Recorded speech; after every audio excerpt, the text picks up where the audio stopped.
ever see the old commercials they used to do for the Flintstones for like Winston? Yeah, man. Yeah, they would like Barney and Fred were like, we gotta get away from the women. Let's go have some Winstons out back. And they'd be like, dude, 9 out of 10 doctors recommend Winston's. Yeah, I'm serious. I think they say that. Yeah, I think so. Yeah. Freaking. Yeah. They're the smoothest. So smooth. There's some cool like retro commercials that you're just like, wow. Like there's one for Armstrong Flooring. I think it's Armstrong. With our brand new asbestos. You could dance all night on this asbestos. This asbestos is like the best asbestos ever. Whoa. Yeah, I never heard of that. Yeah, it's a whole commercial, like, and it's like just talking about its durability. You could dance on it forever. I guess if forever's 30 years short because it's asbestos flooring, it lasts that long. As long as you need. Yeah, I remember Nice. old commercials. I remember these Capri Sun commercials where the kids turned into liquid and then like flew to the basketball court and like Yeah. Yes, dude. Holy shit. Yeah, that was. they turned into Capri Sun. You know, it was Yeah. but it looked like liquid mineral silver, though. You know, It was some right after Terminator 2. Brain- That's when that happened. brain- That was the technology that was out. I remember that coming out. or some like stoner executive just like, I have an idea. It's fucking. Let's go with That's 50% of writers' rooms, I think. 100% of children's writers' rooms. I think. There was like the ring pop one where you could drop as many flavor drops as you want, and people don't were just like, remember that. no. It was, That seems cool, though. someone I think just did it too many, and then their face like kind of like imploded on itself in a commercial. Oh, was it like sour? Yeah, Do you remember the old furniture store, Norton Furniture? Yeah, that guy. Mark? This old stoner guy owned a furniture store, and he starred in every commercial, and he always talked like this. You ever see that dude? No. Oh, man. I'm bringing him up. I thought of that guy. I know about Jones barbecue and foot massage. About that. I don't know about that one. Barbecue and foot massage? Yeah, man. Get some ribs, foot massage. At the same time? Yeah. Oh, dude. wow. It's a real business model, you know. Yeah. Here's Norton with a frog on the couch. Good news for people that have credit problems. Norton Furniture is here. Dude, for no, you. I've never seen this. Now, seriously, if you can't get credit in my store, you can't get credit anywhere. Oh no, Right, dude, that's Matt? brutal. You can count on it.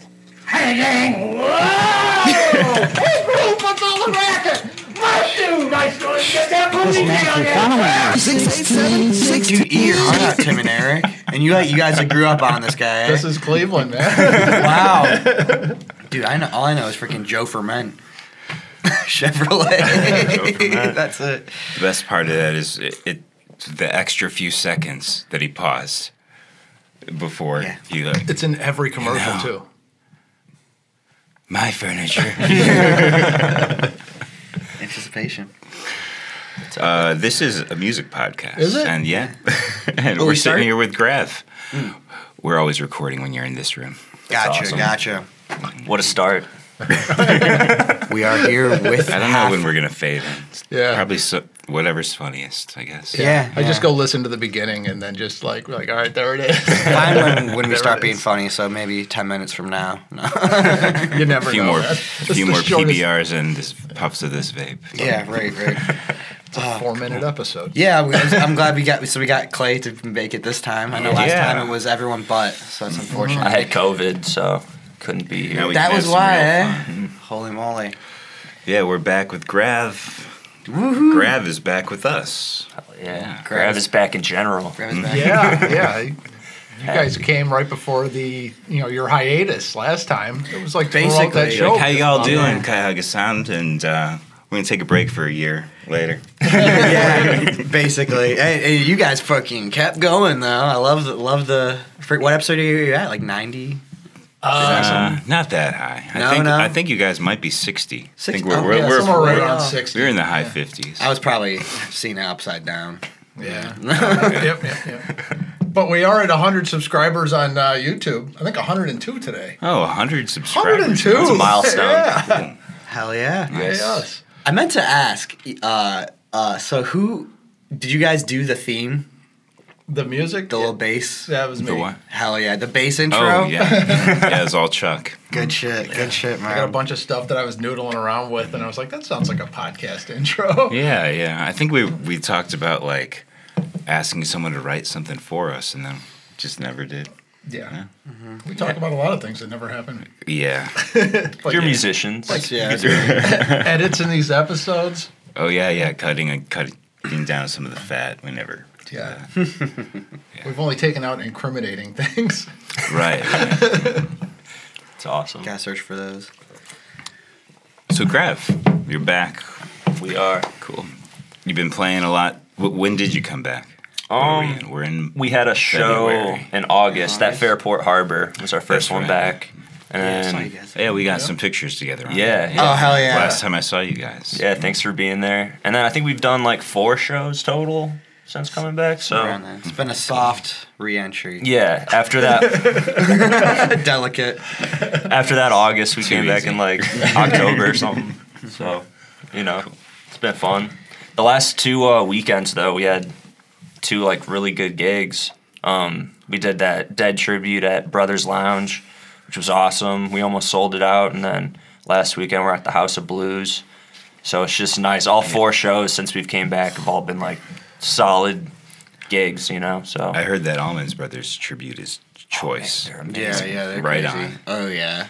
We were like, I was watching from like the side stage, and I was just like in awe because like, sometimes I'm like, all right, it's a tribute band, like whatever, like that's cool and all, but like they really did it justice, especially like the 2 drummers and percussionist.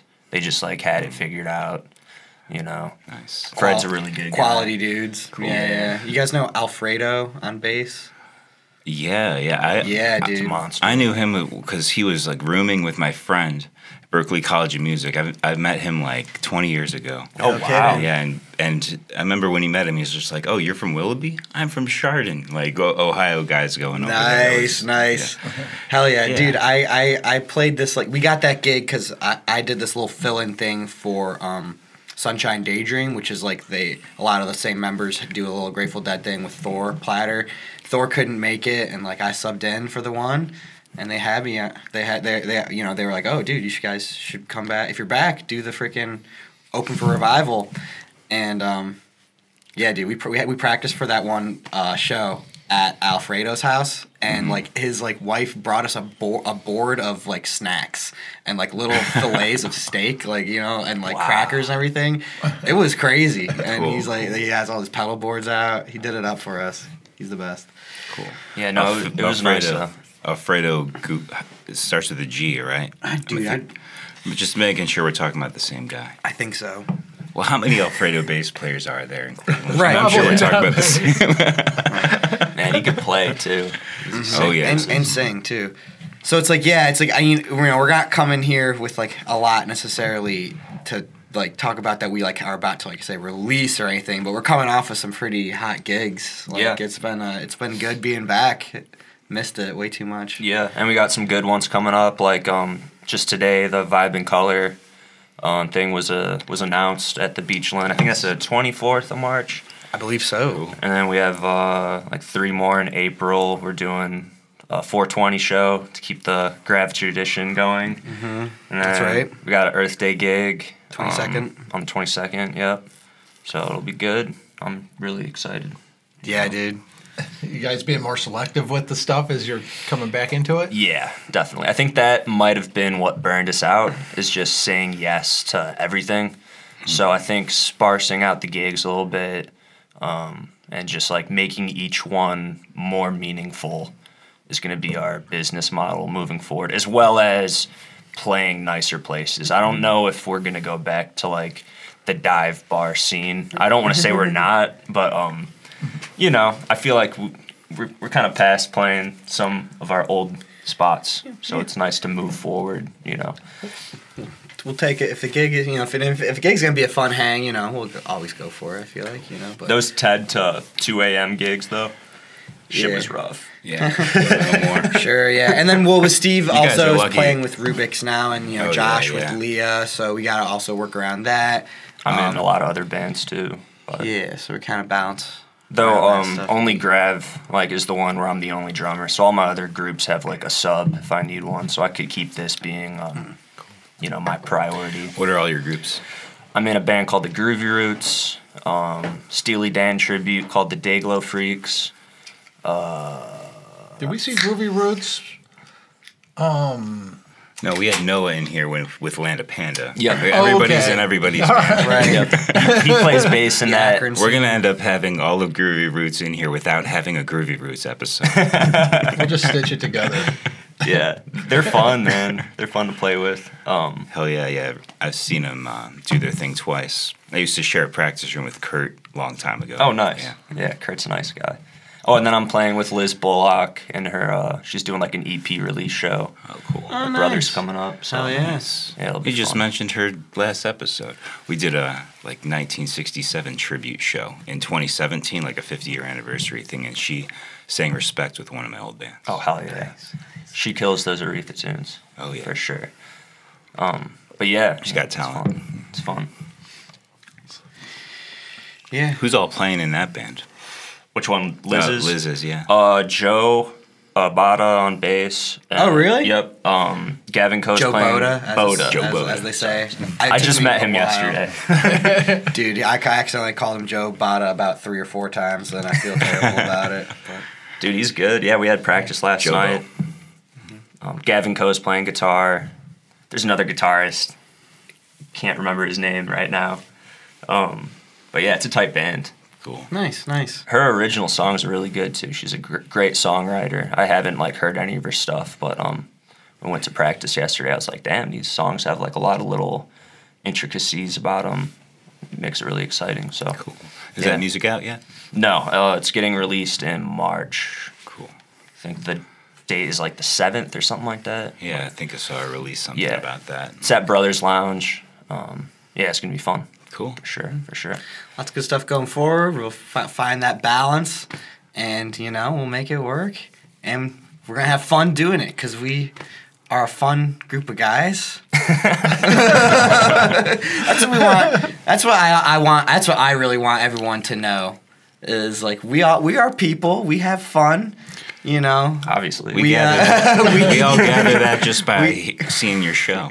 Good. Yeah, Good. we're obviously 'cause- having fun up there. Yeah, sometimes I feel like it's because we were absent from the social media for a minute, and we sometimes it's hard to kill all of that aspect, slay that aspect. You know what I'm saying? Yeah, it's like a And- nuisance. Yes, and so we just want everyone to know that we are just a fun-loving group of guys, and we're back at it, and we're having fun, and I'm freaking excited. And honestly, I can't speak for everybody, but I feel like I was one of the guys in the band that was kind of against having a break. I kind of just felt unsure about it. I was like, man, why do we have to have a break? Let's just take a month off, get back at it, play a little less. But I will say, having that year off really helped. I've just been doing a fuck ton of practicing and just getting back in line with myself and just falling in love with my instrument all over again and Cool. it was really beneficial. Same. I recently rediscovered those great freaking just the late night practice sessions when you freaking are sitting cross-legged for so long that you cut off the circulation in your leg and you're like, but dude, freaking, I'm not gonna stop now. Let's keep going, bro. And dude, I was for a minute there, I was kind of a bummer. I was almost a little bit depressed. I didn't know what to do with myself. So I probably didn't play for a couple weeks after our last gig, and then all of a sudden I was just what the fuck are you doing? You have all this time off. You better come back twice the drummer that you were when you stopped. You know what I mean? So I don't know. Getting into that mindset really helped me because at first I was kind of just man, I just was so uncertain about the future and it was just weird. But it was just really nice to fall back in love with the drum set again. I will say. That's good, yeah. That first gig back, is there rust there at the very beginning? Honestly, as when we did our first practice, I was really just surprised at how good everything sounded. Because we've been playing together for a long time, so we just have all this chemistry anyways. So I feel it came That's together. one of the first really things you notice watching you guys too. Sorry to jump in there, No, but you're yeah, good. you guys have the best chemistry. Especially the two Joshes. Yeah. Hell yeah. Yeah, we have the same name. God damn it. Goddamn. We play guitar. And what's funny about our dead tribute is that the other drummer's named Josh too. Yes, Yeah, Josh Leslie. That's the first time I saw you guys. There was 3 Joshes. Oh my god, Dude, half Josh. That's a lot of Joshes. that's What other and band that's is? crazy. What band's he in?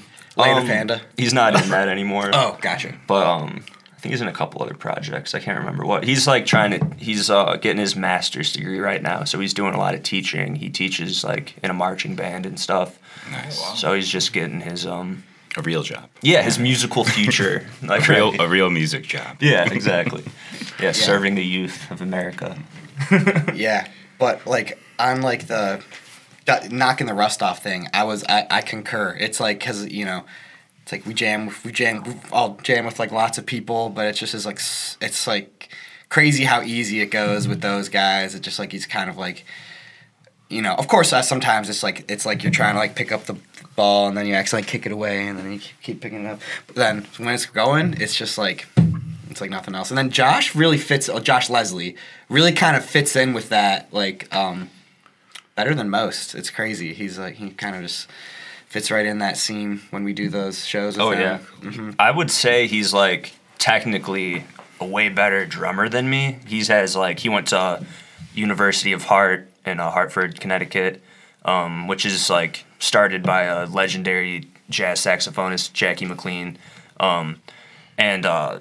Even though he's like his chops are way better than me, he like pretty much told me before the gigs like, look, man, you're driving the bus here. Like I'm the passenger. Like I'm just like gonna like do tasteful stuff around you and let you drive it. And I feel like that's what you need to do to have a successful 2-drummer thing. Because if you're both driving that bus, it's gonna crash. You know what I mean? Let's dive into that a little bit because I don't know anything about how you orchestrate 2 drummers. But we got 2 drummers here. You ever, I was looking forward. just get the wide I was angle trying to lens. set this up because I really want. Because I also am so confused with some aspects too. It's just like. have you ever done the 2-drummer thing? Just in the basement, never like live or anything. He's like, what? He's like, one guy do freaking rye, one does hi hat. What? Like, That's the fucking, thing. One guy will usually do ride, another person will like ride on the cowbell.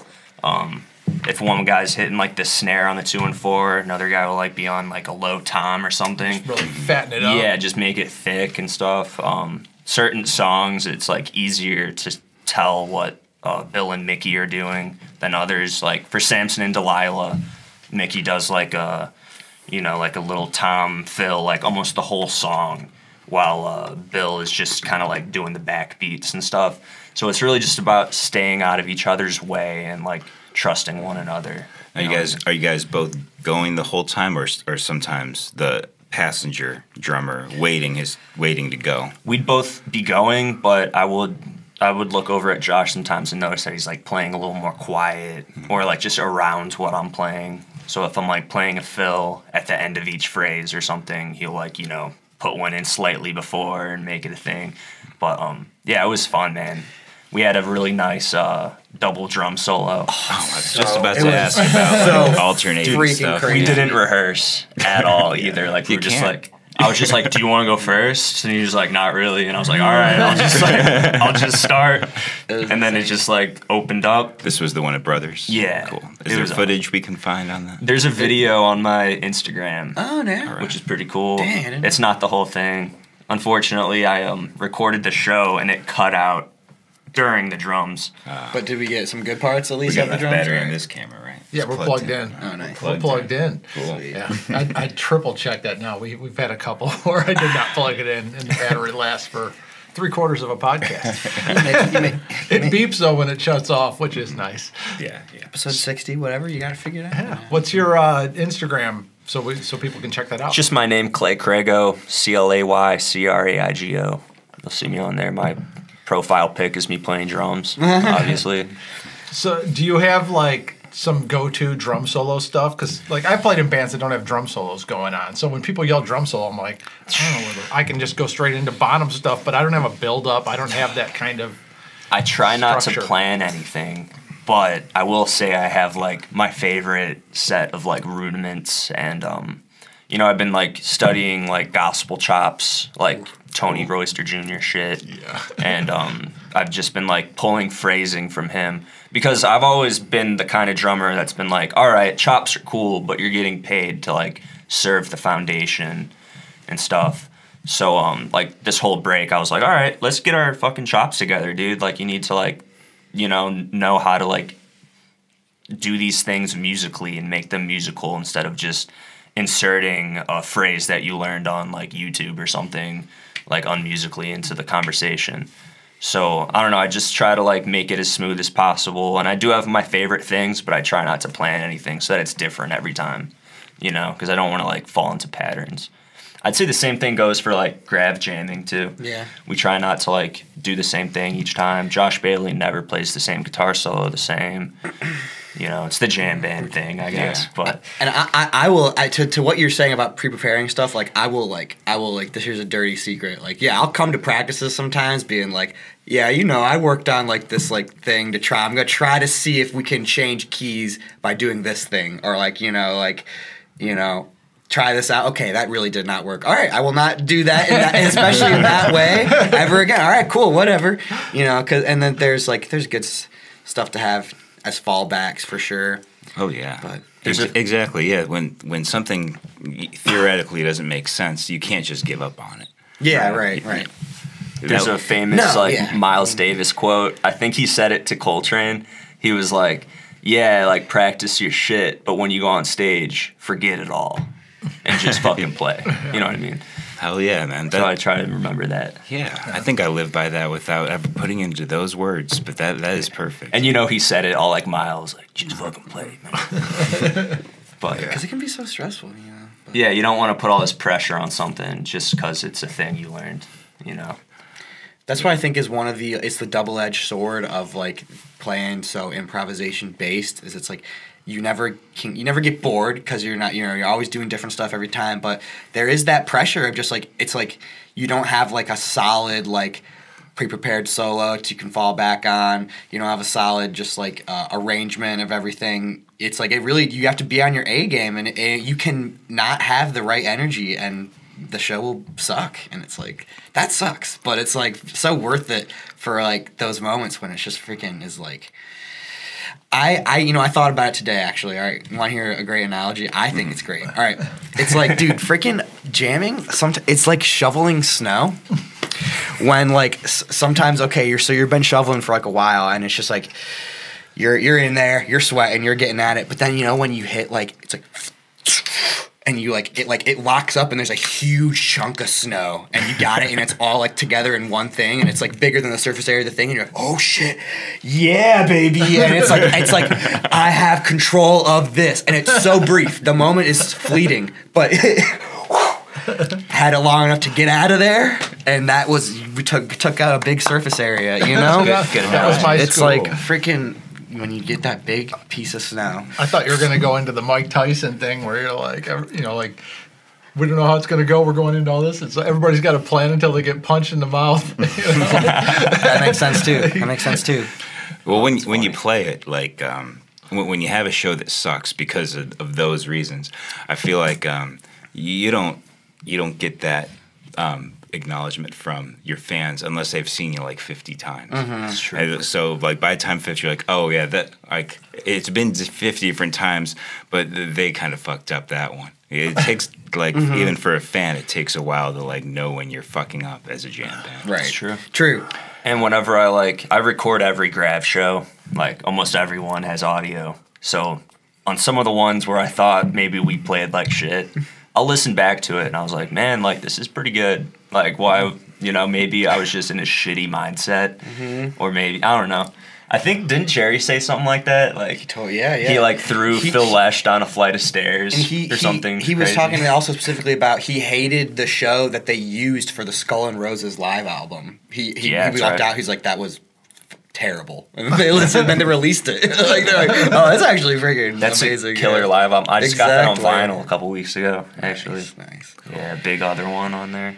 Awesome. I've had a couple rules of playing to like keep in mind. One of them is like the only people that are going to notice those mistakes are the musicians there, and they're probably going to, if they're like in that mindset, they're going to be shaking their head no at everything you do anyways. Right. And then for everybody else, if you all start together and end together, you did perfect as far as they know. You got to remember what it's like. It's like, okay, remember what am I like at shows? It's like, yeah, it's like freaking. Sometimes people are trying to talk to me, or like, you know, I'm getting a drink. What if I was some, you know, it's like, who cares? No one even missed that part. And it kind of gets in, it feels like it gets into like that, like, well, who are you doing it for? Like you or like them? Because it's like, well, if you didn't like what you did, but everyone else like, you know, didn't care, then it's like, that's like worth something. But then also, you know, it's like, you should be loving what you're doing. That whole it's a delicate balance. What you're saying of the like, what are they doing out in the crowd? Did you guys see the thing that was going around on like Facebook last week of the Cleveland scene review of a concert? Dude, that's a hot button issue. Yeah, did you see that? It was like the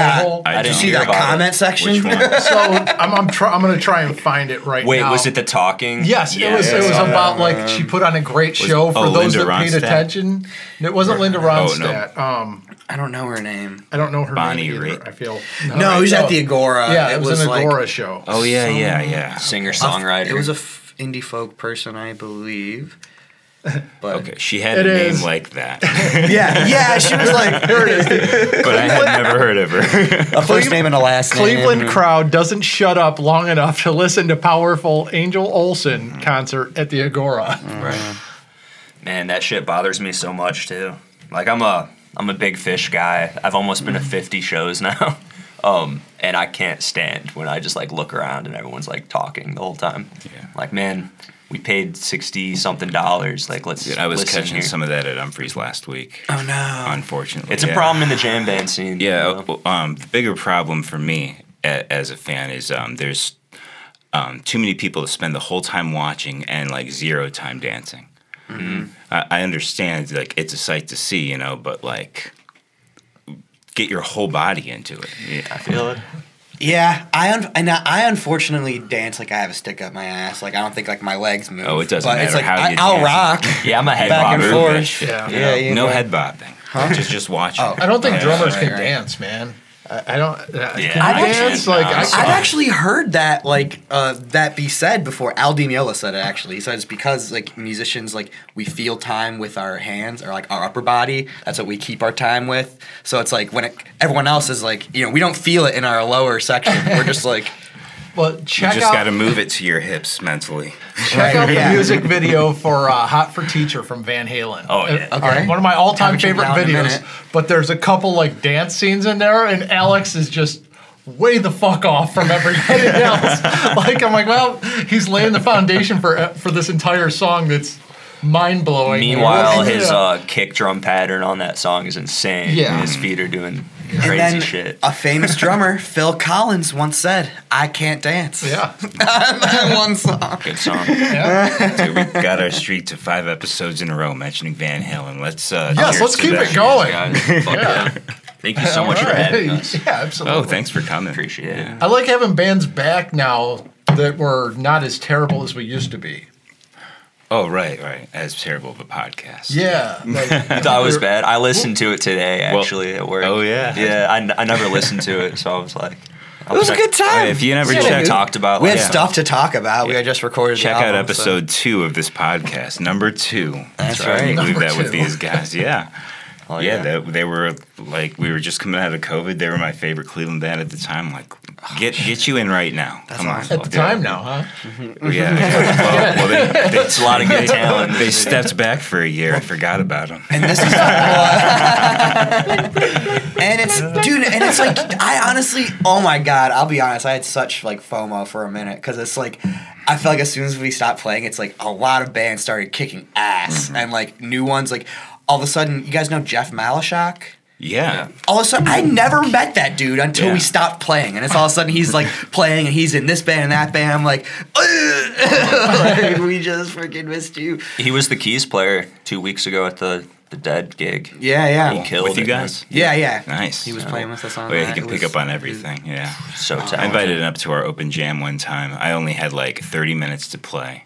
for the whole night. And so I think we played like a 10-minute improv, and then we did like a bluegrass version of Sweet Home Alabama for another 20 minutes, and that was it. Do you see the thing he's doing? The Jam Week for the Cure? Yeah, dude. I told him, you gotta like, get him I'm on down for that. Yeah. We had him scheduled for November, but something happened. We had to reschedule. I think it. I went to Italy.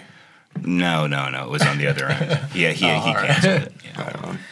But Yeah, I think he pushed it back a year so he could just like focus on doing it how he wants. Because it's going to be a 24-hour, like 7-week or 7-day thing. Yeah, I'm ready to take my vacation week that week. Hell yeah. Yeah. I told him like I'll like do like the graveyard shift. He was So planning what is to it? do I don't it. know what this is. He was so- planning to do it at Coda. So is he looking for like a bigger venue? no, Or Coda no. is gonna happen. Yeah, he's doing it there. So it's consecutive jamming, like with different bands coming up and like rotating. No songs are supposed The to be world played. record for longest jam. Yeah. Oh. And he Yeah. may or may not get Guinness involved, but just because it costs a lot of money to even get them involved, but it's like a world record type of thing. Yeah. He wants it to be like the jam scene to its fullest, like almost self-parody of like like freaking excess. Yeah. It's awesome. Non-stop jam. I wonder what it costs, and I wonder if we could get a fundraiser together with our 102 followers. It's Who like- needs Although Guinness? they're all musicians. You can, I mean, I like Guinness. he's getting it figured out and everything. We got I think he has some Ohio's sponsors. Brew Kettle today. Yeah, we do. Not Guinness. Oh, Guinness. Wrong Guinness. Sorry, my bad. But yeah, I told him I was like, I'm down if you like, because I mean, the hardest spots to fill is going to be like that midnight to like 10 a.m. slot. You know what I mean? Like that all night thing. So I was like, fuck it, man. I'll like, might like trip or something. And drum for like I don't want 6 to hours. butcher the description of it because he like knows obviously what he wants to. But basically, that's like kind of the gist of it. Okay. And like there will be like people can pledge money to like get the band to do something. Like it's like in the play a funk, Sweet Home Alabama, for example. Or whatever. That's awesome. Yeah, I think it should be pretty cool. But Yeah, Jeff, I'll volunteer as a late night drummer too. Yeah. That's gonna be a tough spot to fill. I'll drum it. That's what I'm saying. Yeah, that's what I'm saying. I feel like you get in a weird like trance after like 3 hours. Just being like you're just gonna like be on autopilot. Well, each shift needs like at least 3 musicians. Yeah, each 8-hour shift Right. for breaks. Yeah, that is the true like. Yeah, man. Yeah, we can take it to its fullest extent of like, who cares? There is no audience. Like, just the jam will never end. Yeah. Because that's usually the number one reason jams end is I start to feel bad for the audience. This will just get going and just I continue. know exactly what you're talking Yeah, about. I'm just like, oh shit. It'll just We continue unfortunately had to forever. bring this to an end, guys. Yeah. Damn. And it's always Even on your original song, they're all structured and everything. You just like are doing this outro that's killing it, and you don't want to stop. Like fuck, we have other songs to get to, don't we? it's just nerve wracking. And then it's like you listen back, and it's like it's like, oh yeah, we've been doing this for about a long time, and it was maybe 8 measures. Like when you go and listen back to it, it's like yeah. That's one thing I've wasn't been that trying to improve on, like coming back, because I feel like in the old days our jams were very like just hopping on a thing and like not staying on it for a long time, like just keep changing. I feel like now I'm a little bit more patient where I'll just like ride out a groove more, let it develop, like make it come down, like build it up, peak it, and then go into something different rather than just like constantly changing. That's the thing about jamming that's like, I don't know, it'll be better if you're all patient with each other and like let the thing develop, like whatever you're doing. One of my biggest struggles used to always, and it still is sometimes, but used to really be, is just like being self-conscious of just like, it's like I'm just like everyone of these 3 guys hates what I'm playing right now. There's like I can tell they want me to do something else, so I'm just like I'm gonna switch. It's just all in your head, though. Right? It's You just like guys I'm just have- like I'm stepping on everyone's toes. Like I'm not about to take. Who am I to take this jam by the reins? Like what? But it's like, Do you guys have any musical signals for each other? Like, Stop stop exactly doing where that. I'm Stop doing that. That sucks. I've really thought we need to kind of just get a couple different ones because there's such a subtle difference between it's like there's like you ready for this, and then that's different than where are we? Like, but they're the same look, basically. But it's like, whew. Sometimes Josh will just look at me, and I'll like, or Josh Bailey will look at me, and I'll know like exactly like what he wants me to do for some reason. Like he'll look at me and be like, which means like, you know, bring it up, and then like I'll like kind of do like a little fill, and then we'll like drop into halftime or something. Dude, you know, hell yeah, I love a good fucking drop into halftime. yeah, it could change the jam for sure. Yeah. And then like it's hard being stage middle. It's so hard to try to be like, dude, but what about Steve over there? Does he know? Like, it's just like You guys use in-ears? No. That'd be awesome though. I don't know how I would. I've never tried them. You guys like them? Yeah. I'd And like it them if you have a mic in the crowd too. Yeah. That's what I've heard is like the thing. Yeah, I've seen some jam bands experiment with having extra microphones on stage just to talk to each other in the in-ears. Ooh, that's almost cheating. No, I don't approve. No, I'm just kidding. That's like stealing signs and like.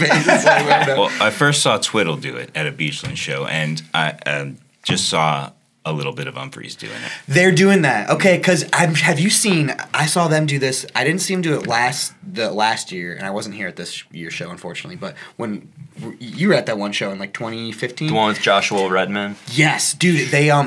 He like signed chords. Like they were doing a thing where they would jam on a chord for like 8 measures, then switch chords, and like literally Jake Sininger was just like put up an A, was jamming, freaking put up his hand for like it looked like a C or something, and it was wild. I was like, dude, that's what's up. Yeah, I guess all those beginning letter of the alphabets have easy hands. Well, maybe Right. A suck. G Well, would be hard. F, I don't know. G And then it's would like, be- but then what about if it's a sharp? I guess you like. Well- okay. Yeah. well, they're Capital. easy. You guys know alphabet on sign language. not They're quite. super easy. Do you want another one? G is just I'm a alright. finger like this. This Oh, is G. G. Yeah, G. This is G. G is actually my favorite chord, so there you go. All right, that's good to know. That is a good My- chord. Well, Dude, it's the most I'll- comfortable. Mine's A now. A? Like, yeah, it's gone up. It's the Fonz's favorite. Well, it was C. Obviously, when you start, like C is the one, and like G. Interesting. Well, okay, on guitar G. Yeah. I started on piano, so I always think of Oh yeah, C. got. Well, okay, gotcha. I agree. Gotcha. Yes, totally. It's gone up on the major sharps side of the circle. Nice, And nice. so like I was at D for a while, now I'm at A, and I'm really starting to get into E as like my favorite comfortable Guitar one. chords, like. Yeah, guitar jam. What kind of A do you use? Like this one, the freaking that, All the of three them. finger. Dude, I All just of them, got like, hit. my favorite one is the D shape now. Well, the C shape now. Like I'm always up on the ninth on fret there. that A, that like 12th fret root. Well, yeah, whatever. always playing that. Like we're in the studio right now, and I'm doing one song where like the breakdown is C major and A major, and when I'm on the A major, it's the A shape, the whatever 5th fret shape, Yeah. and the 9th fret shape. Then I go all the way to 12th fret. Like it's just like playing them all, and then like circling around each of the patterns on the way down. Yes. That's how like the intro of our song Relief on the second Grav album Hubbub. It's just the intro is just like A, this version of A, this version of A, this version Yeah. of A. The C shape is probably my favorite. Hell yeah. 'Cause, I just got because it got my pinky working so good. Like that Yes. that was like the next level of guitar. And playing. who'd you first hear using that? Was it Frusciante? Probably. Yeah. For me, it was Bob Weir because No, that's I like think his it was favorite. That's the Hendrix, chord I first actually. associated with Think- him. Hell yeah. Yeah, that is that version. I've been of trying to No, learn it was some of those weird it chords. was Rolling Stone Weird. stuff. Yeah, It was Rolling yeah, Stone because stuff, that yeah. that big move that they'd use on everything. Yeah, and so it was realizing that's the same shape, like my early learnings, and then without the pinky. Like okay, so that's Yeah. that's the same thing, but you don't have a root. It's just that inversion. That, And then that Kiss first took inversion. that riff and ran with it. Also, crazy. Yeah. I love Then Kiss. I started just seeing it in everything, you know, like Eagles. Yeah. Tons and tons of Eagles. It's so crazy how all it takes is just like learning those chord shapes up the neck. It just Yeah. opens up everything.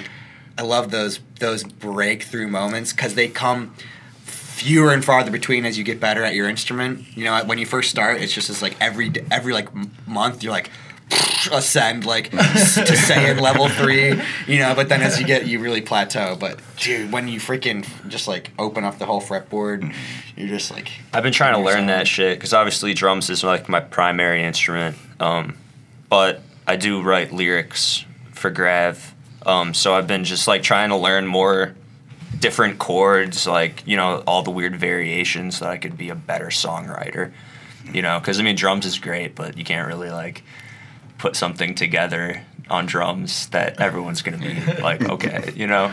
You can like write melody and like think of what the chords are behind it, but like like trying to say it, you know, you just have to sing it, and then like someone as intelligent as Josh here and be like, oh, okay, so this is what's behind it. I'm always down for those, you know, different you know, places the people come from, though, because that's cool. You get so locked in your guitar zone. It always makes you better yourself too, like figuring out like how to work with someone like, behind them. That's why, like, I wanted to mention this too. Like, I feel like 2 of our strongest songs, melody-wise, were ones that were written without an instrument, and it's the Wheel Breakaway Breakdown and The Thing About It.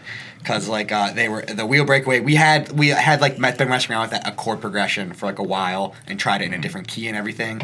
But then literally like I think we had just been practicing and we were all sitting around like, what should it be? And we're like, it should be like Wheel Breakaway. Really, you know? easy, you know. It's like yeah, but it's like that's why. Because it's right. it's like dude, yeah, it freaking stuck in our heads there. So why wouldn't it stick in our heads freaking forever? Way to come up with a hook. Yeah, so I'm always like trying to challenge myself to do that, and it's like, man, it's like you cannot fake those moments. Like some people can, they can just like get inspired no matter what. But you know, that's something I feel like Grav's always been good with, though, is just like letting songs like develop and not rushing anything out too quick. Because yeah, like we have a lot more cover songs in our arsenal than originals, but on the flip side, all of our originals for the most part are things that we really like want to play, you know what I mean? Mm-hmm. Like they like made the cut on albums because we shelved like a good amount of old songs that we just didn't feel like were, you know, the best representation of us. But I don't know. Do you use parts of them for like segues? This was an idea of mine I had a few months ago that I'm trying to get going with my own band. We have all these jams that like we can't figure out how to either add another section or like make it evolve into an actual piece of music. Mm-hmm. And so like it can just be like a 45 second thing. Yeah. You just play and like it'll never be any more than that. And like people come to like say, "Oh, that's the blank transition," you know. But those little fake songs on albums. You never, well, not even on an album, just live. Gotcha. Yeah. Remember when we wrote Yankee Doodle Do or Die? That whole middle part after the kind of samba thing, or after Steve's riff, that whole middle part was supposed to be a separate song. Remember that? Yeah. And then we were like, let's just throw it in, dude. You know, we found a good way to get to it. Sometimes those sound very forced, but sometimes it works. Dude, yeah, I think it's smooth on that one. Yeah, and you know, I think we're at this point where I think we can be ready to have stupid 30-second songs, and but then if we jam on it live, it could be an 8-minute song, dude. Yeah, like you know, because I mean, there's always those Beatles songs that have like 30-second songs at the end of the Beatles song. Like, you know what I'm saying? Yeah. How about songs that sound forced? I was just going to write that down to come back to later, but songs that sound forced. Like for me, have you ever heard "Rocket Queen" from Guns N' Roses? Here I am. Those are 2 different songs. The second half of the song it has like lyrically, the melody has nothing to do with the first half of the song. I love the first half of that song. Hell yeah. And then it's like, you know, first of all, it's "You're a Rocket Queen," you know, like right. I might be a little young, but honey, I ain't naive. Then the guitar solo goes on. They're overlaying sounds of Axl banging the drummer's girlfriend in the booth. So, and then it goes into like these lyrics of like, "I love you so much.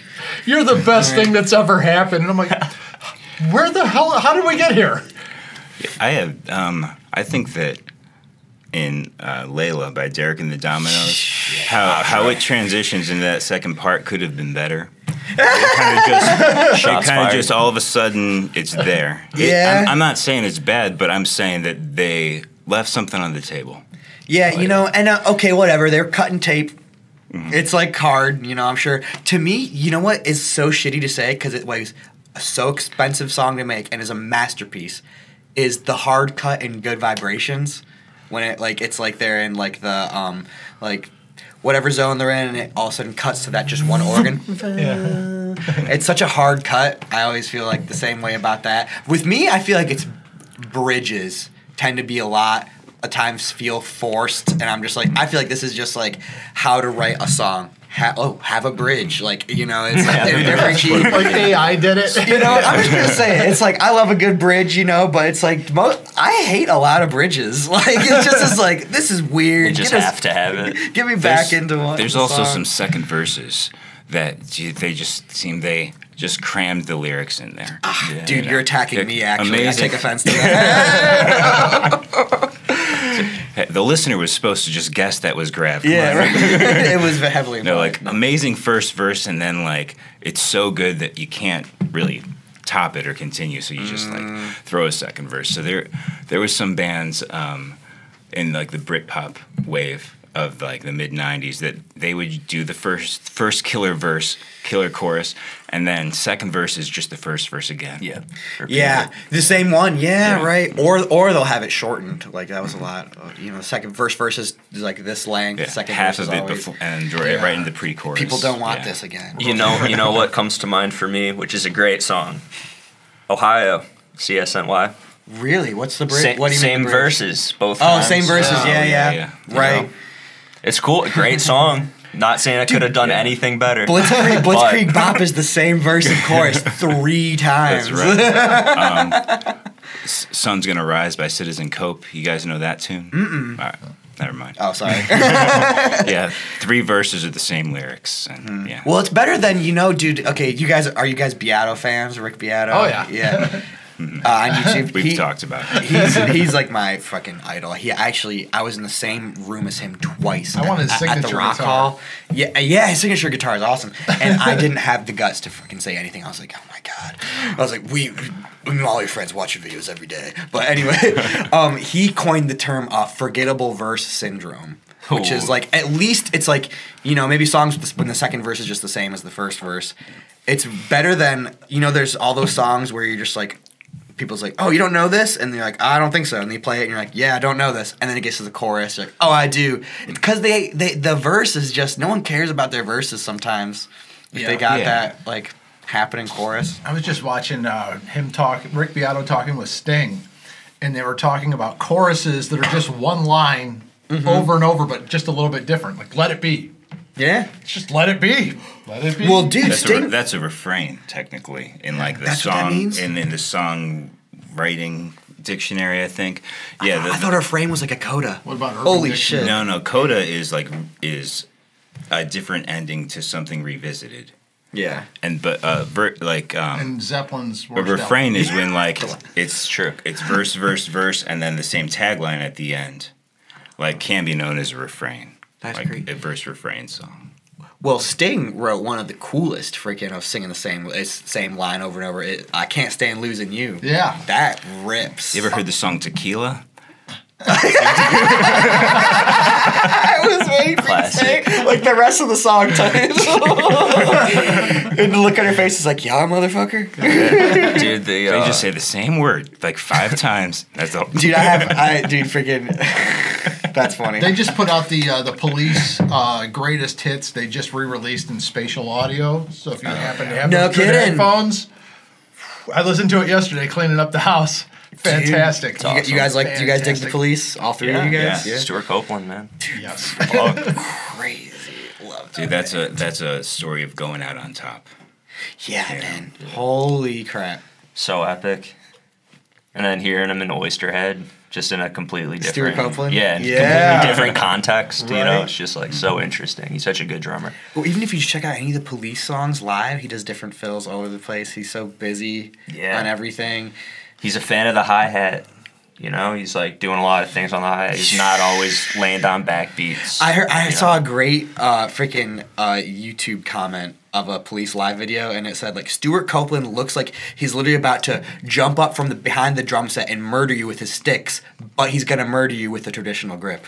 Yeah, I've never seen anybody attack with a traditional grip like that. Just like, wham! Man, I can't play traditional to save my life. Same here. I just like gave up on it a long time ago. Yep. It's Same here. And to watch him do what he does with that traditional grip is just the attack he gets on the snare is just ridiculous. Just like seeing Buddy Rich play, like he does that crazy, like, you know, single stroke roll thing that he does all the time, where he starts really slow and then just like goes all the way to the edge of the snare.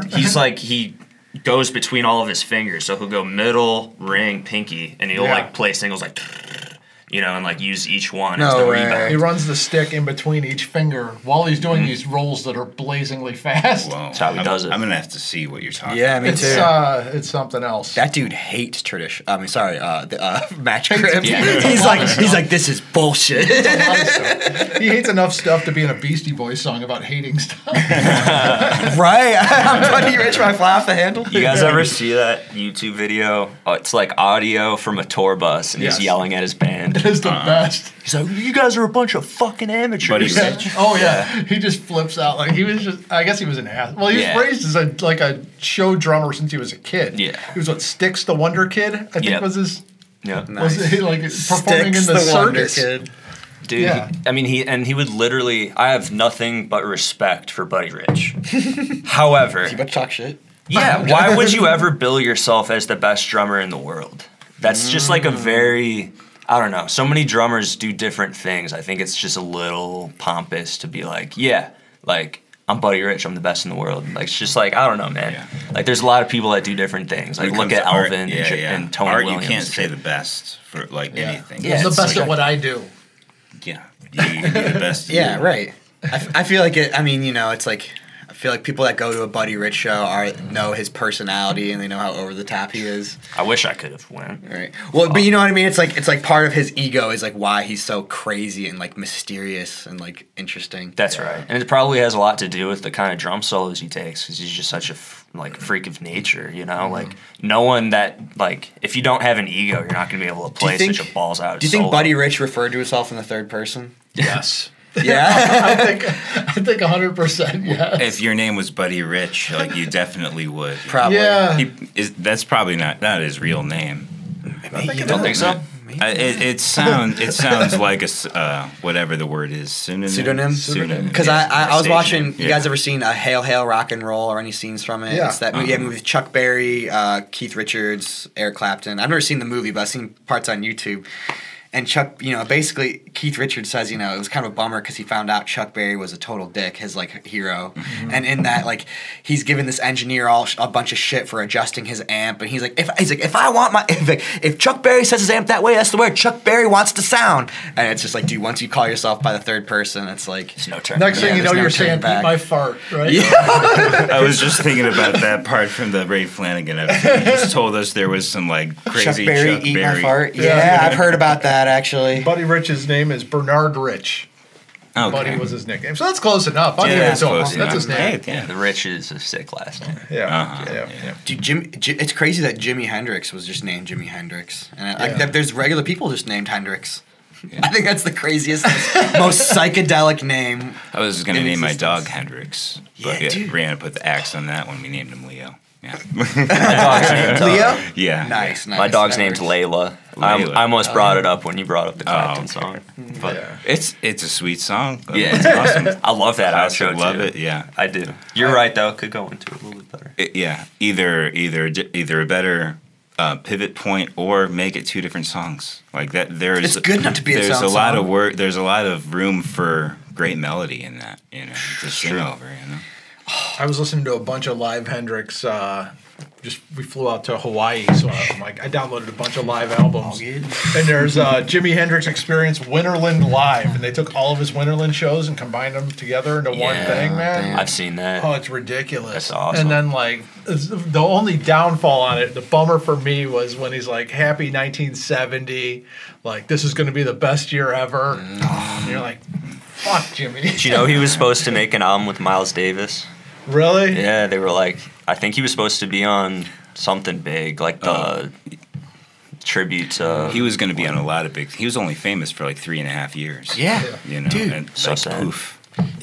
It's like, and then it's like, I feel like all of the stuff the only stuff we have of his, if he would have lived longer, that would have been known as his like early. He would have been, oh, that's his early shit. Fucking no one even listens to that. Yeah. Like, it's like, I think that about Nirvana sometimes too. yeah, right, dude. Can you imagine Hendrix in the '80s? Like he would just start using like EMGs and Floyd Roses because he wasn't scared of technology. Like he would have been, like, yeah, dude, MIDI. You think he would have went through like an electro phase? Oh yeah, he would have had a whole instrument made for him. Him that and was all Herbie buttons. Hancock Yeah. had some crazy album. I mean, Neil Young did it.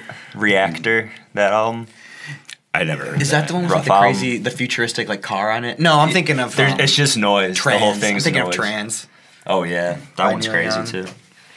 But yeah, man, the break was good. I've like gotten into a lot of new music and stuff. I got hip to King Gizzard, which has like Yeah. been a big thing for me. Hip is a light word.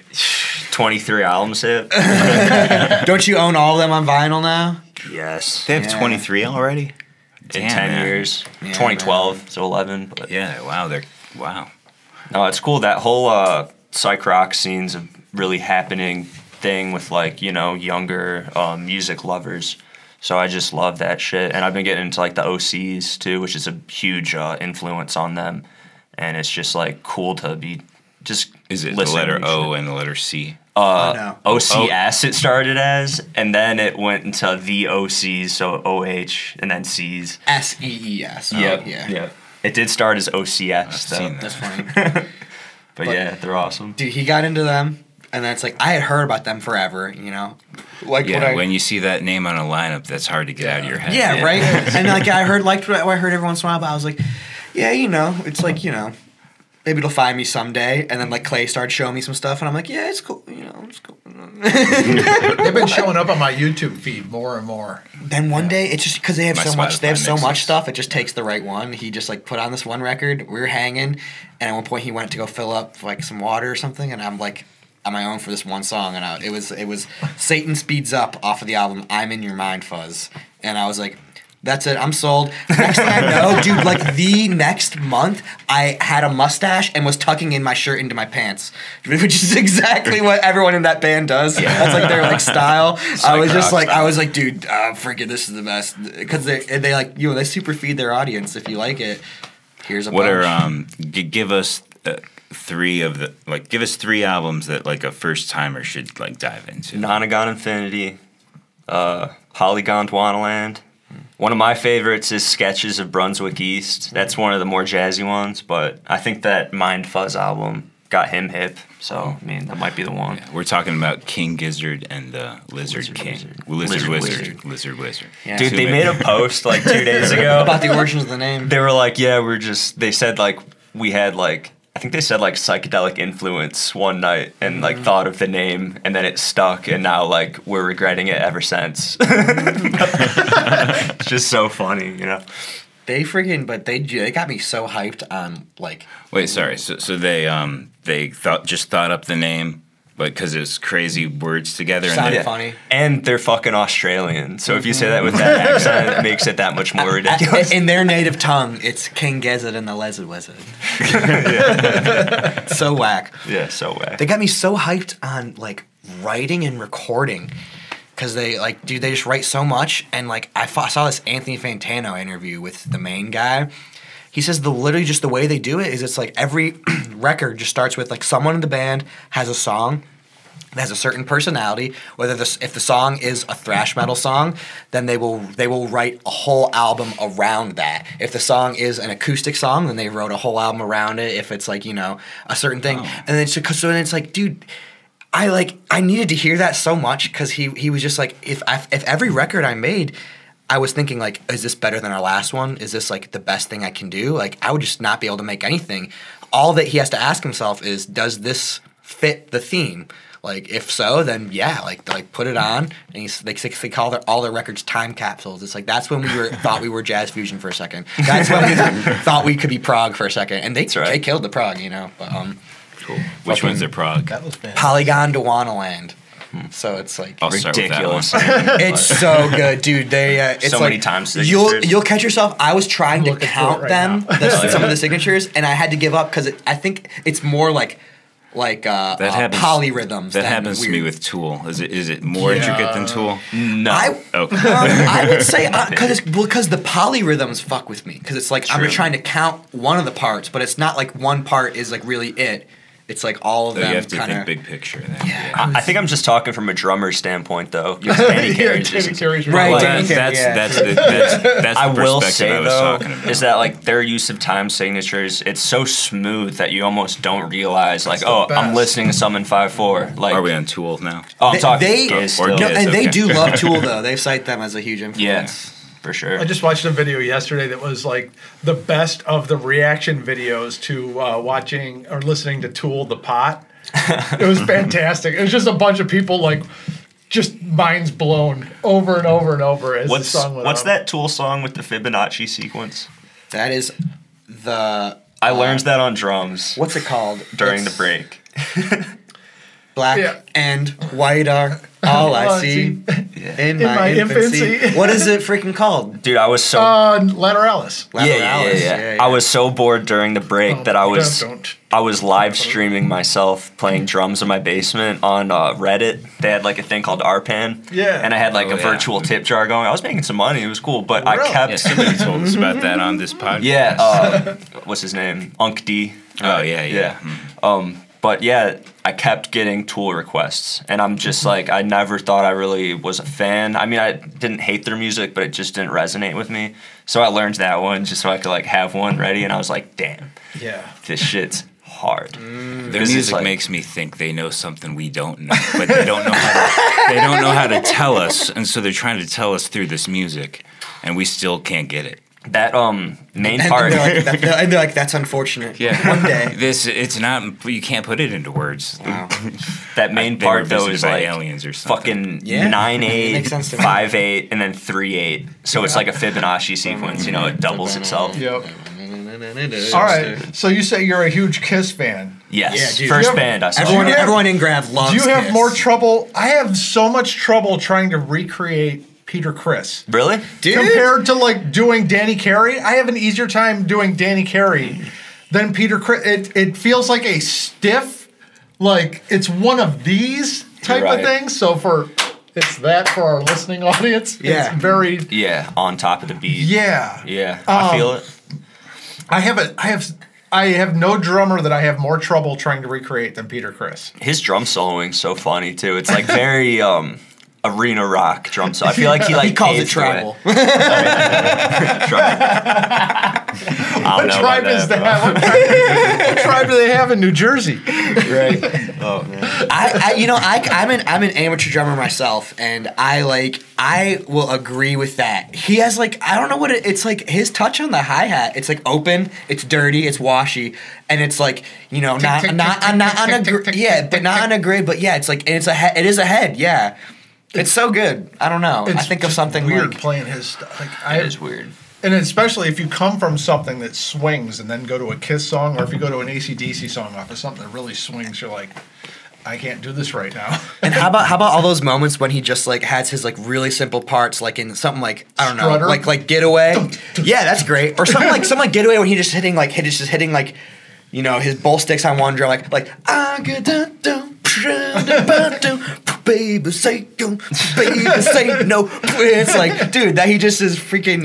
Anyone at the Guardians games got down. Like, It's exactly what the song needs, though. Yeah, You it know? is. It's the right stuff for the song. But I hate when people talk shit about Ringo. It's just like, Ringo's fucking amazing. shut the fuck Yeah, let's up. give a cheers to John Adams. Well, as Oh, we've, yeah. we've mentioned the Guardians. Yeah, right. R.I.P.. R.I.P. Got to meet him and hear him talking about drums and God when I was in Cub Scouts. Holy Yeah. shit. Whoa. Yeah, Ringo though. We started talking Ringo. I'm going Ringo, back. let's Drums, go back. God, and Ringo. Freaking Drums, God, and Ringo. the Holy Trinity. Like No, it's the path to Earth. It's the path to Earth. Right? Yeah, sure. Yeah, you got 3 steps. I was working on Here Comes the Sun and Yeah. just like those breaks in between where it's like he goes snare 2 on the floor. That's right. Like Yeah, yeah. it's like, what the fuck are you doing, Ringo? Two. Wait. So He goes. sorry. Yeah. It's the way that like the first one. Like the fill. Yeah. Oh. Sun, sun, sun, here it comes. Yeah, and then that like 2 bars of 3, and then it goes Wow. back in a 4/4. Yeah. Awesome. Yeah. Yeah. Yeah. It's. I'm a sucker for. I love his beat on freaking boom doo doo. I feel fine. Dude, in my life, Yeah. Yeah, in yeah. my life is a sick drum beat. Which the Tomorrow Heartbreakers- never knows. Yeah, that's a good one. Yeah. Yeah. Rain is what he says is his favorite out of it because he's like I don't know who played drums on that. It was my body, but I don't know who was playing drums on that. And he ends like those fills on like the 2 or like you know what I'm saying. Yeah. That on that second freaking verse. Yeah, that's crazy shit. Yeah. For sure. I did too much of, and I think it was from doing battles of the bands too much when I was younger, where like everything in music was a competition. So like with the Beatles, I was Yeah. like, but have you heard Led Zeppelin? You know, it was just more, you know. And then like going back as I got older, I'm like, dude, Ringo's fucking killing it here through everything. Dude, someone like I know. It's like it's a maturity thing, you know. It's It- like, dude, it someone is. like okay, James Valentine, he's up there fucking killing it. Like you know, how does he know exactly what to play on all these like huge pop hits? He's the Maroon 5 guitarist. And then like I did not know who that was. yeah, Things he's a like, huge Fish fan.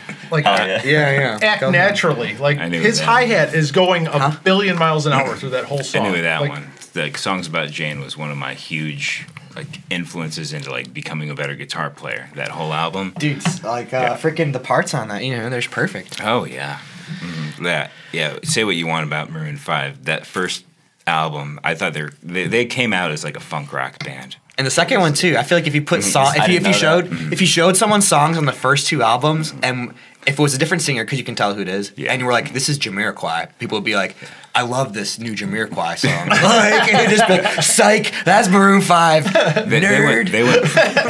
They strayed pretty far right away. Like, Yeah, you no, know, they fucked like, up. yeah, even album 2 had its like cringe moments. Yeah. But yeah, is it worse than the Epiphone tattoo? No Epiphone way. Who tattoo. has that?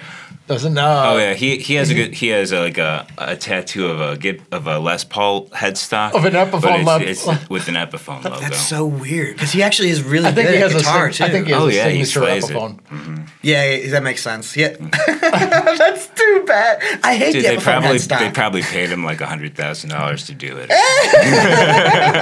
Do you guys like the Epiphone headstock? The new one is better, but the It's old better. one Yeah, that's the like old so one. long, dude, I hate that shit. I I just don't saw mind playing somebody. an Epiphone, man. It's all about right here. Yeah, I mean, well, yeah, but the headstock. I just saw the This don't change that. The Schecter headstock matches up with the Gibson headstock if you put them like I saw that. Yeah, meme. neck to neck. That's pretty wild. Yeah, Yin the and Gibson yang, one's dude. better, but Yeah. Right. The open book. the open book. Yeah. What were you guys talking about with Ringo? And then I saw we're talking about Maroon 5 or some shit. That he's awesome. Yeah, he's just such a badass. Give and early Adam Levine his due. Yeah, right. I have a really hard time when people just talk shit about the Beatles in general. Just like, I don't hear much of that. They just want to I hear it all the time, man. I used to talk shit on the Beatles, and it was because I thought of everything as a competition. And Is I that thought, when you like, were more- tailgating the Brown Skins every week? Oh, Sounds yeah. like the same kind of guy. Yeah, that was the same guy. That was the same guy picking fights with everybody. Love the Browns, hate the Beatles. Yeah. Yeah, that was it. I've been there for You love sure, to feel man. pain, hate to feel joy. Yeah. That's really good. I was cage fighting at the time. I was pretty much on point there, Evan. Astute observation. Cool. Yeah. Well, I'm glad you're here the way you are now, man. Yeah. Dude, All right. yeah. Thanks for having us again, Yeah, guys. this was a blast, So good to see y'all. Yeah, we're running a little short Are we? on time. Yeah. Oh, Should we do the 216? I wrote it down this time. Yeah, let's do that first, and then there's one question I really had to ask. Okay. Let's do this All right, so we first. came up with this thing. Should we do it as a team here? You take the reins. All right, so the 216, and this time I wrote it down because last time we totally forgot. what I saw 216 this. meant. I saw this. the other So day. it's 2 Desert Island albums, 1 venue you'd love to play, and then 6 bands that we should be listening to. Yeah. Oh, Now, brother. yeah. Besides the 2, these are minimum numbers. Yeah. Okay. Huh? It's just a clever name. Two Desert Island. So if you can You want to go first? If you have anything in mind, you can start. But I can say, I feel like musicians in general, like they'll switch their favorite Desert Island albums every once in a while, you know.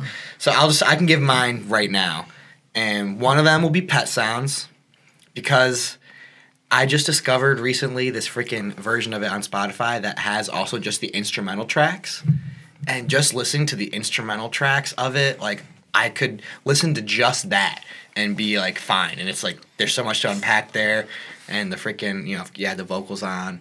And that's one of those Onion records you could just listen to a million times and try to figure stuff out. And if I was on new every time. If I was on Desert Island, I wouldn't have an instrument. I could just like learn every harmony and just like sing along with a different one every time. That would be one. And then, dude, I don't know. I feel like I would want like another one to be one that I haven't heard before. Like I don't know. You know what I mean? Like okay. I don't know. Like what's like a record everyone talks about that I haven't heard yet. Maybe something like, I don't know, Tormato. Yes.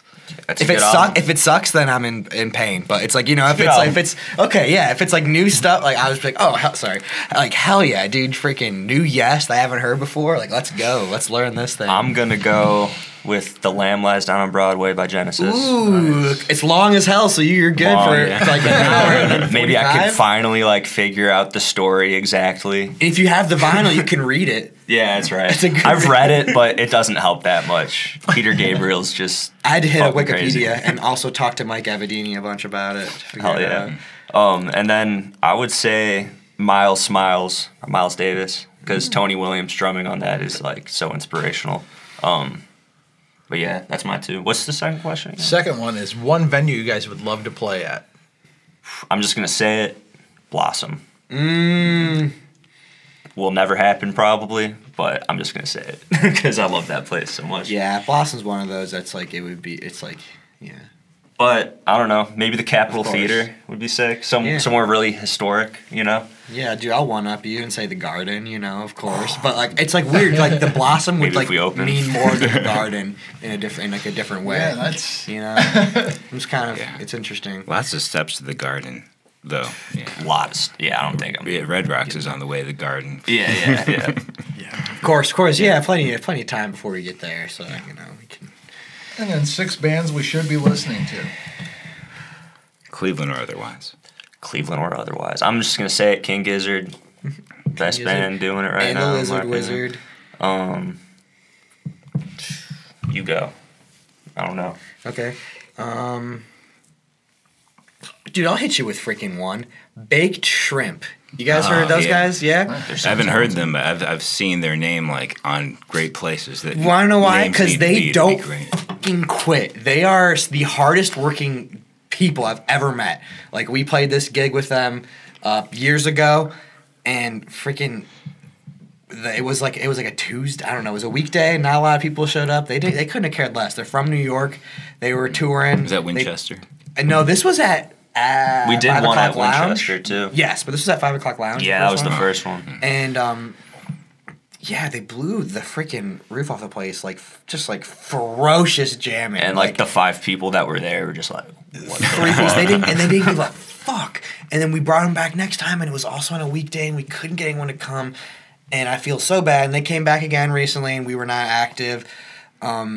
And it was also another amazing show that was on a weekday and not a lot of people could make it out. But they like freaking kick ass. They're a trio. The guitar player like uses MIDI, like high, like octave up twinkly stuff to fill out the sound and shit. He has a MacBook on stage. They'll do like 30 show tours too with no travel days in between. Mm-hmm. Like they'll just be going. He had an itinerary. Stop. Like it's like. Damn. Just crazy. We let him stay at our place. Yeah, we let him stay at our place when me, Josh, and Steve lived in Ohio City like a couple years ago, and it was so great. They freaking they show up and it's like they're all business. We played the show and then freaking they got good and drunk and they were up the next morning at 10 a.m. because their itinerary said they had to be out the door by 11, and they were already out the door by 10:30. Cool. Where they go True next? professionals. Where they go next, dude? I don't know. I know they're playing with like they're on the they're New Jam York Cruise guys. right now. Where On the they Jam where they go Cruise. from your house? I mean, They went to Columbus after that. Yeah. Not bad drive. cool. They're right now. They're on the Jam Cruise. That's crazy. They have a show with Dopapod coming up. Yeah, I they saw played that. with like I the saw Biscuits and stuff like Doing that. the Peach Fest. Go them. Cool. All right, Yeah, they're doing four Peach more Fest. bands. 4 more. You want to take one or I? I fucking love the classic prog bands. Woo! Yes, Genesis, King Crimson, Is that were you counting all of them? That counts as one. Okay. Yes, Gentle because- Giant. Dude, Prague. If I could write Prague, that's what I'd be doing. All the But great it's- fusion bands, Return of Forever, Weather Report. That can count for. That counts as another one. That'll Yeah, too. yeah. Because yes, dude. Like man, I wish we could be doing that shit. But it's like.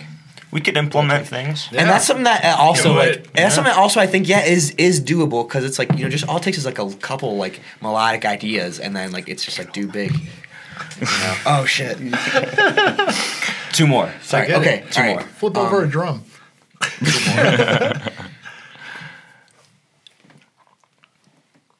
Dun, dun, dun.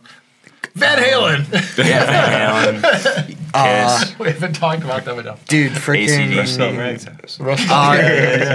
Tony Rice. Anyone out there, please listen to Tony Rice. Oh, I really love this Bluegrass band from guitarist. Akron. They're called Green Tree Novelty Tea.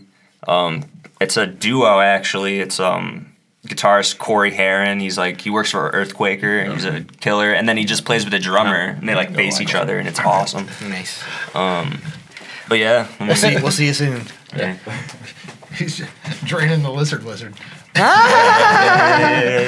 No, dude.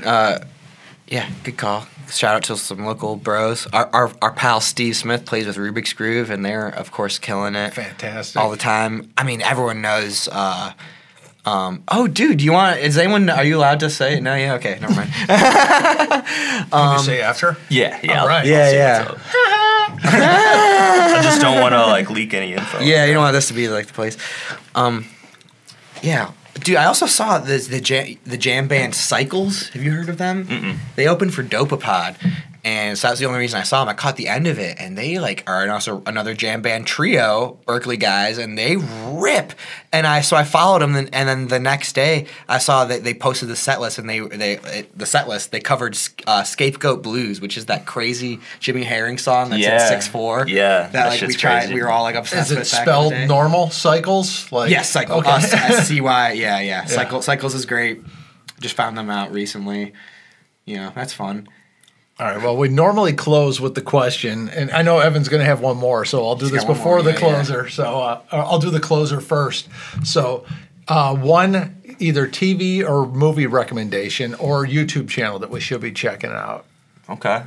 I've been really into 70s movies lately. So fucking watch The Deer Hunter, man. That movie is one of the best ever. Taxi Driver. I rewatched Rocky for the first time in a long time the other day.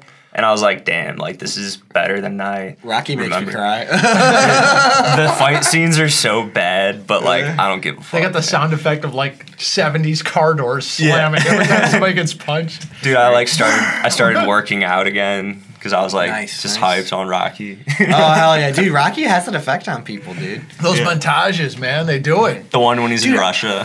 Yeah, that's Yeah, right, fantastic. dude. Yeah, Rocky has effect on a lot. There's no easy way out.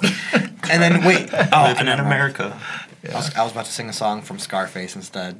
Push it to the limit. That was not in Rocky. Which was also in South Park when Randy was fighting everybody. dude. That is There's it. a new South Park tonight. Yeah? And a new Beavis and Butthead right afterwards. Oh, shit. I am super hyped over that. Good time to be alive.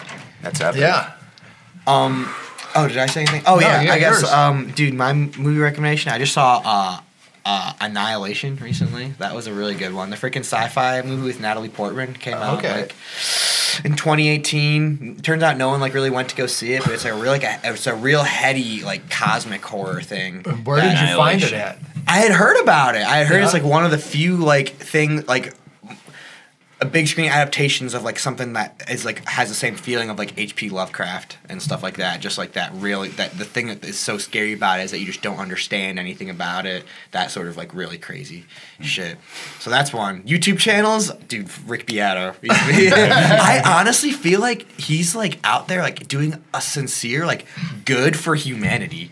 Like I'm just gonna say it. He's like teaching people. He's like getting me hyped about songs, and also he testified before like the freaking not Supreme Court, I don't know, but it was like a big case where he like made a big case about why a certain YouTube video should be allowed to like use music and stuff like that. And it was fair use. He was going over fair use. Thank with God there's someone that is smart and well spoken. That is like like out he there. He just like, turned me onto this piano player, Yuzha Wang.